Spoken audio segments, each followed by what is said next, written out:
Hello student, आज हम सर्व शिक्षा अभियान पार्ट टू के बारे में आपको बताएंगे कि सर्व शिक्षा अभियान का जो पार्ट 2 है, पार्ट 1 के बारे में हमने सर्व शिक्षा अभियान में आपको बताया कि सर्वप्रथम किसने रखा था, ये स्टार्ट किसने किया था प्राथमिक शिक्षा को, कि गोपाल कृष्ण गोखले ने किया, 1910 में किया, और लेकिन उसको राज्य द्वारा स्वीकार कर दिया गया था उनके शिक्षा प्रस्ताव को। इसके बाद 1950 में जब संविधान बना हमारा, और संविधान जब प्रभावी हुआ, संविधान बना तो था उसमें, लेकिन संविधान जब प्रभावी हुआ 1950 में, तो उसमें जो रखा गया प्रावधान, वो आर्टिकल जो 45 था उसमें रखा गया कि किस तरह से बालक को 14 वर्ष तक के जितने भी बच्चे हैं, जितने भी बालक एवं बालिकाएं हैं, उनको निःशुल्क शिक्षा प्राप्त कराना। और इसके बाद जब 10 वर्ष के अंदर बालकों को शिक्षा का प्रावधान रखा गया कि सभी बालकों को शिक्षा दी जाए निःशुल्क, और उसके तहत जो शिक्षा को मौलिक अधिकार बनाया गया था, वो 86वें संविधान संशोधन के तहत शिक्षा को मौलिक अधिकार बनाया गया। शिक्षा को मौलिक अधिकार में लिया गया, वो कब लिया गया? 86वें संविधान संशोधन में मौलिक अधिकार प्रदान किया गया।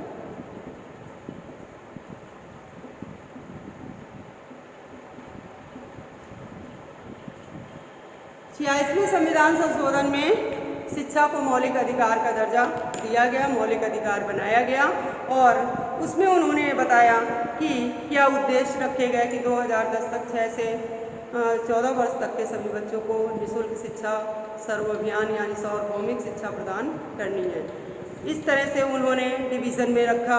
और फिर अब हम क्या उन्होंने बताया कि मिड डे मील योजना को भी उन्होंने प्रभावी किया। प्रभावी जब उस चीज़ को बताया कि जो बच्चे पढ़ने के लिए आएंगे, वो बीच में जो भोजन का जो समय होता है, वो पढ़ने के लिए अगर घर गए तो शायद दोबारा फिर ना आए पढ़ने के लिए, तो उन्होंने क्या किया कि भोजन वितरण प्रणाली प्रारंभ कर दी, जिसका समय था अगस्त 1995। उसमें इन्होंने भोजन वितरण प्रणाली रखी, जिसको मिड डे मील योजना भी इंग्लिश में बोला गया, मिड डे मील प्लान।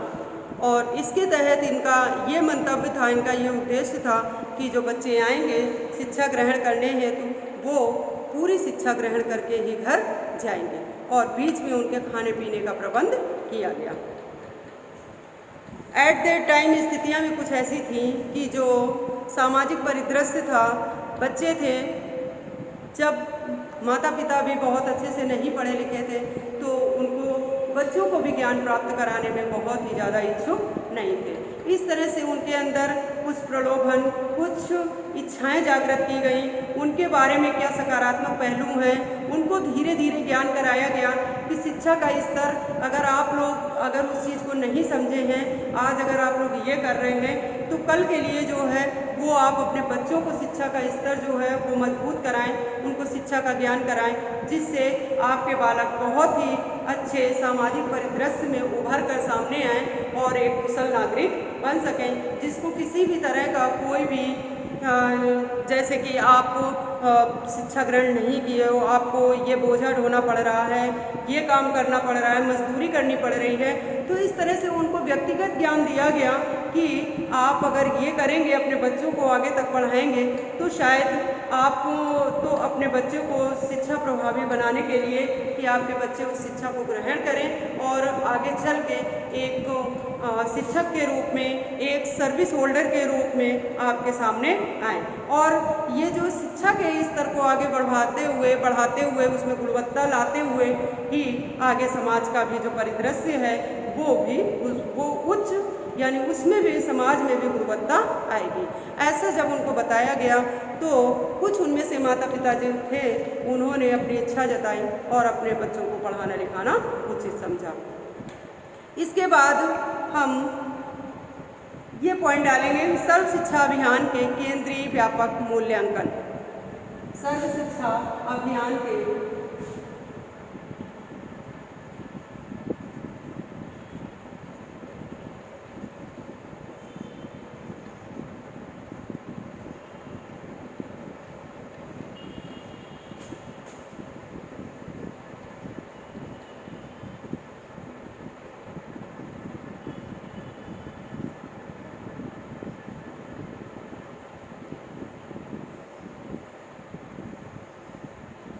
केंद्रीय मूल्यांकन। सर्व शिक्षा अभियान के केंद्रीय मूल्यांकन सबसे पहला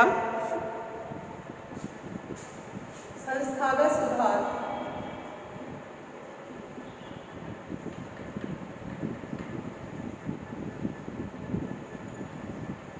और सेकंड पॉइंट सामुदायिक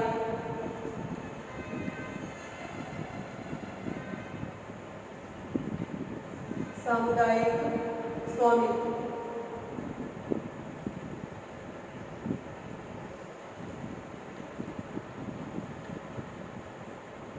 सामुदायिक स्वामित्व सबसे पहला है संस्थागत सुधार। तीसरा संस्थागत क्षमता संवर्धन। इसके बाद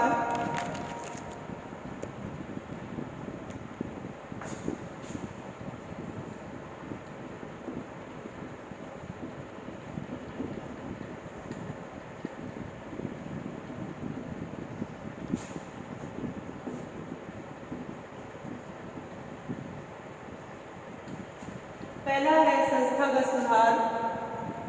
संस्था में किस तरह के हैं जो सुधार किए जाएं, विद्यालय में जो भी कमियां हैं उनमें सुधार किए जाएं, इसलिए इसमें रखा कि संस्थागत सुधार। दूसरा ये है कि सामुदायिक स्वामित्व है, जिसमें प्राइवेट जो स्कूल हैं उसमें जो सामुदायिक स्वामित्व है उनको किस तरह से एक सहज और सरल बनाया जाए जिससे माता पिता अपने बच्चों को शिक्षा हेतु भेज सकें विद्यालय में। और तीसरा है संस्थागत क्षमता संवर्धन, यानी जो संस्थागत जो विद्यालय की जो क्षमता है उसको बढ़ावा प्रदान करना, यानी बढ़ावा देना कि शिक्षा को किस स्तर तक ले जाए। ये केंद्रीय व्यापक जो संविवरण है जो ये रखा, केंद्रीय संविवरण, जो केंद्रीय जो है वो विचार, जिनको बोलते हैं विचार। इसके बाद संस्थागत क्षमता संवर्धन में क्या क्या आता है? शिक्षा की गुणवत्ता में सुधार के हेतु नीपा, जिसमें एनसीईआरटी, एनसीटीई और एससीईआरटी या जैसी राष्ट्रीय व राज्य स्तरीय संस्थाओं को समर्थन प्राप्त करना। ये शिक्षा हेतु जो भी संस्थाएं बनाई गई जिसमें एनसीटीई, एनसीईआरटी जिसमें शिक्षा में गुणवत्ता लाना, और एनसीटीई जिसमें शिक्षक में गुणवत्ता लाना, जो शिक्षण प्रशिक्षण में गुणवत्ता लाना, और एनसीईआरटी क्या थी? शिक्षा में गुणवत्ता लाना। मेन उद्देश्य इनका ये था कि एनसीईआरटी का जो उद्देश्य था वो शिक्षा में गुणवत्ता लाना, और एनसीटीई का उद्देश्य था शिक्षक व प्रशिक्षण में, शिक्षक के प्रशिक्षण में गुणवत्ता लाना, शिक्षक में गुणवत्ता लाना। एससीईआरटी डाइट जो है वो एज ए डीएलएड वगैरह के लिए, और इन सब जितनी भी ये संस्थाएं बनाई गई इनमें इनको बढ़ावा देना, इनको प्रोत्साहित करना कि जब हम इनकी क्वालिटी को निखारेंगे तभी शिक्षा के स्तर को आगे ले जा पाएंगे। इसके बाद है संविधान शिक्षा का क्रियान्वयन। इसके तहत पहला पॉइंट आएगा कि ब्लॉक संसाधन केंद्र की स्थापना की गई। दूसरा है सह संसाधन केंद्र न्याय पंचायत संसाधन केंद्रों के लिए शैक्षिक अकादमिक एवं शिक्षणेतर आयोजन हेतु नेतृत्व प्रदान करते हैं। तीसरा पॉइंट है न्याय पंचायत केंद्रों के माध्यम से विकास खंड के सभी स्कूलों की सूचनाओं को सूचना प्रबंध प्रणाली के लिए संकलित किया जाता है। नेक्स्ट है सभी बच्चों को प्राथमिक शिक्षा देने हेतु सर्व शिक्षा अभियान के अंतर्गत वैकल्पिक व अभिनव शिक्षा AIE का भी प्रावधान किया गया है। यानी जो शिक्षा देनी है वो तो देनी है, साथ में वैकल्पिक शिक्षा और अभिनव शिक्षा का भी प्रावधान रखा गया।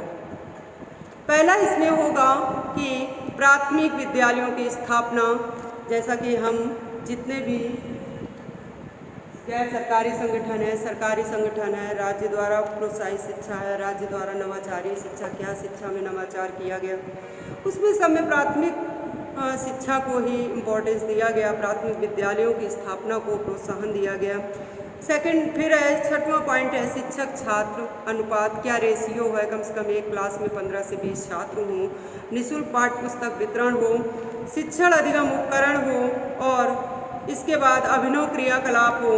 नेक्स्ट है अध्यापक प्रशिक्षण हो, यानी अध्यापक की क्वालिटी होनी चाहिए, अगर कोई भी कमी हो तो उसको प्रशिक्षित करना चाहिए, ये हमारी NCTE संस्था कहती है। फिर है सामुदायिक प्रशिक्षण, समेकित प्रशिक्षण, समेकित मतलब सभी शामिल हो उसमें प्रशिक्षण के रूप में, और शोध मूल्यांकन पर्यवेक्षण व अनुश्रवण। इसके बाद विद्यालय अनुदान, फिर शिक्षक अनुदान, फिर सुधारात्मक शिक्षण, बालिका शिक्षा, ब्लॉक व न्याय पंचायत स्तर पर सुदृढ़ीकरण, समुदाय सहभागिता और लास्ट में है दूरस्थ शिक्षा। जिस तरह से हमने देखा कि इसमें कुछ पॉइंट ऐसे हैं जो न्यू है, जैसे कि बालक और बालिका की शिक्षा को तो बताया ही हमने, इसके बाद विद्यालय अनुदान है, शिक्षक के लिए अनुदान है।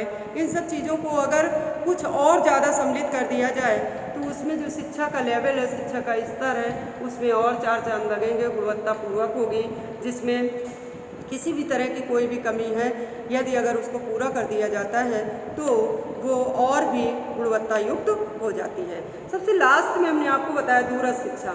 दूरस्थ शिक्षा जो कि विद्यालयी शिक्षा नहीं होती, जो आमने सामने बैठकर शिक्षक के सम्मुख बैठकर विद्यालय में शिक्षा नहीं ग्रहण कर सकता बालक, और दूर रहकर जैसे टीवी में, रेडियो के माध्यम से, टीवी के माध्यम से, इन सब से जब हम शिक्षा ग्रहण करते हैं तो ये हमारी दूरस्थ शिक्षा कहलाती है।